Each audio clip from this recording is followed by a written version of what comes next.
BJP के कुछ fire brand नेता हैं, जैसे जिनको हम जानते हैं योगी आदित्यनाथ हो गए, असम की मुख्यमंत्री हिमंता बिस्वा शर्मा हो गए, तेजस्वी सूर्या हो गए, इनको फायर ब्रांड इनके नाम के आगे लगता है। आने वाले वक्त में जिस तरीके की, चूंकि आप बात करते हैं, अपनी बातों को प्रमुखता से रखते हैं, एक तेज आपके चेहरे पर दिखता है, क्या हम आने वाले वक्त में ये कह सकते हैं बीजेपी के फायर ब्रांड नेता अश्वनी उपाध्याय कोई बड़ी जिम्मेदारी आपको मिल सकती है? देखिए, बड़ी जिम्मेदारी देना न देना ये तो देने वालों के हाथ में है, मैं तो लेने वाला हूँ। आप लेने वाले हैं, चाहते हैं? स्वाभाविक सी बात है कि प्रसाद अगर किसी को मिलेगा तो प्रसाद क्यों नहीं लेगा, मैं उसको प्रसाद मान के ले लूंगा। अभी मेरे पास सुप्रीम कोर्ट में एज ए वकील में लड़ रहा हूँ, जिस दिन मुझे संसद का रास्ता मिलेगा, संसद में जगह मिलेगी, तो जो बातें मैं सुप्रीम कोर्ट में कहता हूँ यही बातें मैं संसद में कहूँगा। मेरा ये मानना है, सरकारें आएंगी जाएंगी, पॉलिटिकल पार्टियां आएंगी जाएंगी, सरकारें बदलती रहेंगी, व्यवस्था को बदलना बहुत ज़रूरी है, संविधान को लागू करना ज़रूरी है, भारत में राम राज्य की स्थापना करना बहुत ज़रूरी है, भारत में सनातन धर्म को मजबूत करना बहुत ज़रूरी है। और मैं क्यों बार बार सनातन कहता हूँ, सनातन को कमज़ोर करने के लिए इंटरनेशनल साजिश चल रही है। विदेशों से फंडिंग भी आ रही है, धर्मांतरण भी हो रहा है, घुसपैठ भी हो रहा है, जिहाद भी हो रहा है, सरतन से जुदा किनारे। और सनातन को खत्म करने की जो सबसे बड़ा अभी प्रयास हुआ है, कल हुआ है, कि बिहार में जातिगत जनगणना हो गई। जहां जहां जातियों, ये क्या करते हैं भाई, आप जरा इनका पूरा नेक्सस देखिए। उसने बोला सनातन को खत्म करेंगे, सनातन को खत्म करेंगे, सनातन को खत्म करेंगे। हमारा अलायंस बना ही सनातन को खत्म करने के लिए। सनातन को खत्म करने का सबसे बढ़िया तरीका है, इसको बांट दीजिए। यादव अलग हो गए, पटेल अलग हो गए, ये अलग हो गए, वो अलग हुए, ब्राह्मण अलग, भूमिहार अलग, क्षत्रिय अलग, श्रीवास्तव अलग, कायस्थ अलग, बनिया अलग, खेत अपना मारवाड़ी अलग, गुजराती अलग, इनको बांट दीजिए, अलग अलग टुकड़े में बांट दीजिए। उसके बाद एक एक करके सबको काटते रहिए। यही तो हुआ है अफगानिस्तान में, सनातन धर्म जो खत्म किया ऐसे ही किया है। पहले ब्राह्मणों को मारा, बाकी देखते रहे लोगों का, अच्छा केवल ब्राह्मण को मार रहे। ब्राह्मण जब खत्म कर लिया, फिर क्षत्रियों को मारना शुरू किया, फिर बाकी देखते रहे। जब क्षत्रिय खत्म हो गए, वैश्यों को खदेड़ना शुरू किया अफगानिस्तान से। जब वैश्य खत्म हो गए, फिर बाकी लोग खदेड़ना शुरू कर दिया। अभी तो सिखों को खदेड़ के बाहर निकाल दिया, कोई अफगानिस्तान बचा ही नहीं। सेम ये सिचुएशन पाकिस्तान में हुई है। पहले एक एक भाई टुकड़े टुकड़े में बांट दीजिए, उसके बाद एक एक जाति को टारगेट करके मारना शुरू करिए, और एक मरेगा, बाकी आराम से देखते रहे, अच्छा ये हमारा नहीं, हमारा नहीं है। सेम ये सिचुएशन बांग्लादेश में हुई, सेम यही पाकिस्तान में हुई। और भारत के अंदर क्या सिचुएशन है आपको पता है? 9 राज्यों में हिंदू खत्म हो चुके हैं। उन 9 राज्यों में सेकुलरिज्म काम नहीं करता, उन 9 राज्यों में संविधान काम नहीं करता, उन 9 राज्यों में गंगा जमनी तहजीब काम नहीं करती। जिन 9 राज्यों में हिंदू खत्म हो गए हैं, वहां वसुधैव कुटुंबकम काम नहीं करता, नारी तू नारायणी का भाव खत्म हो चुका है, यत्र नारंती पूज्यते खत्म हो चुका है, वहां महिलाओं की सेकंड क्लास सिटीजन बन चुकी है। 200 जिलों की डेमोग्राफी बदल चुकी है भारत में। 750 जिले हैं, उसमें से 200 जिलों की डेमोग्राफी बदल चुकी है। भारत में 300 तहसीलों की डेमोग्राफी बदल चुकी है। भारत के बॉर्डर पे जितनी तहसीलें, सबकी डेमोग्राफी बदल चुकी है।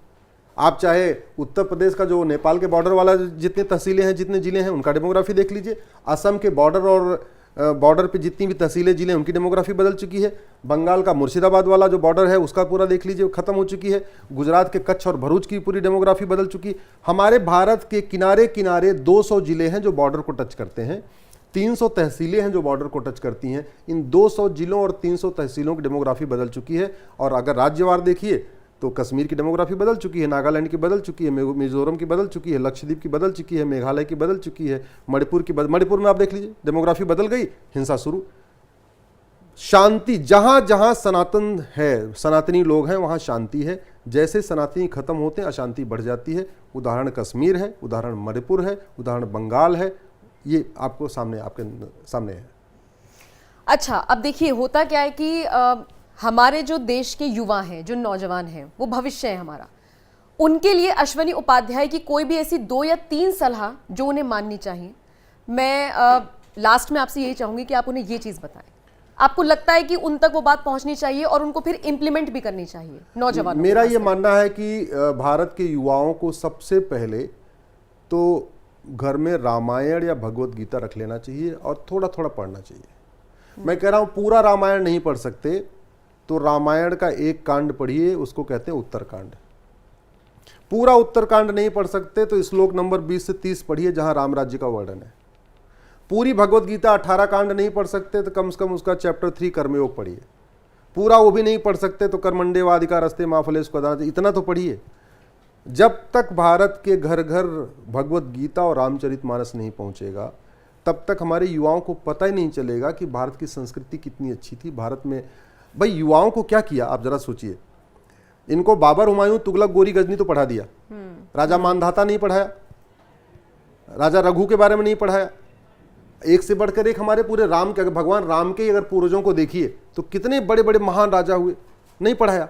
तो भारत के इनके हमारे युवाओं को मैकाले शिक्षा, मिशनरी शिक्षा के अंतर्गत उनको जो एजुकेशन दी गई है वो अच्छी नहीं दी गई है। अच्छी तभी आएगी जब वो स्वतः ज्ञान लेना शुरू करें।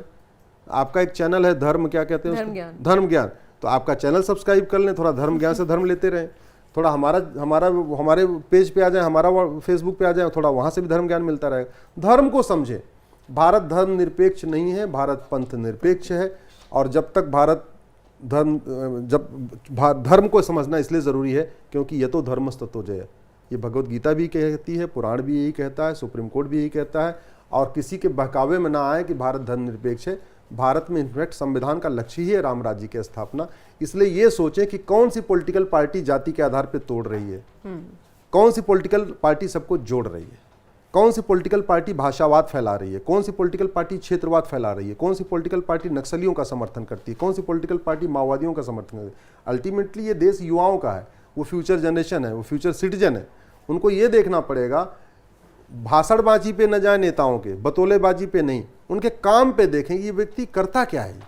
ये बांटने वाला काम करता है, तोड़ने वाला काम करता है या जोड़ने वाला काम करता है। ये कुरीतियों के साथ खड़ा है या रीतियों के साथ खड़ा है। ये कुप्रथाओं का सपोर्ट करता है या प्रथाओं को सपोर्ट करता है। ये उनको देखना जरूरी है। सर एक बात बताइए, ये कांग्रेस के राहुल गांधी या फिर आम आदमी पार्टी के केजरीवाल, इनका फ्यूचर आप किस तरह से देखते हैं? क्योंकि जब चुनाव आते हैं तो अब तो ये भी भगवा चोला ओढ़ने लगे हैं, मंदिर मंदिर दर्शन करने लगे हैं, समझने तो ये भी लगे हैं कि अब क्या विचारधारा देश में चल रही है। आपने बड़ा अच्छा सवाल किया। मैं सोच रहा था कि आप इस पर अगर नहीं पूछेंगे तो मुझे उत्तर देना पड़ेगा। ये जितनी परिवारवादी पार्टियां हैं, इनके नारे भले अलग अलग हैं, इनका लक्ष्य है पैसा कमाना, देश को लूटना। उसका सबसे बड़ा एग्जाम्पल आपकी जो सबसे लेटेस्ट न्यूली इलेक्टेड पार्टी है आम आदमी पार्टी, भ्रष्टाचार खत्म करने आए थे। 2 मंत्री तिहाड़ जेल में हैं, आज तक उनको जमानत नहीं हो रही है। और किस लिए? काला धन, बेनामी संपत्ति, आसरिक संपत्ति के लिए। केजरीवाल ने शीश महल बना दिया, पूरा 40-50 करोड़ रुपए अपने बंगलों के रिनोवेशन पे खर्च कर दिया। जब ये पॉलिटिकल पार्टियां, भ्रष्ट लोग इसलिए जिंदा हैं क्योंकि हमारे देश की न्यायिक व्यवस्था ठीक नहीं है। नहीं तो अगर न्यायिक व्यवस्था अच्छी होती तो अब्दुल्ला परिवार काला धन, बेनामी संपत्ति के केस में तिहाड़ में होता। और जिस दिन अब्दुल्ला परिवार तिहाड़ चला जाएगा उस दिन उनकी पार्टी नेशनल कॉन्फ्रेंस खत्म।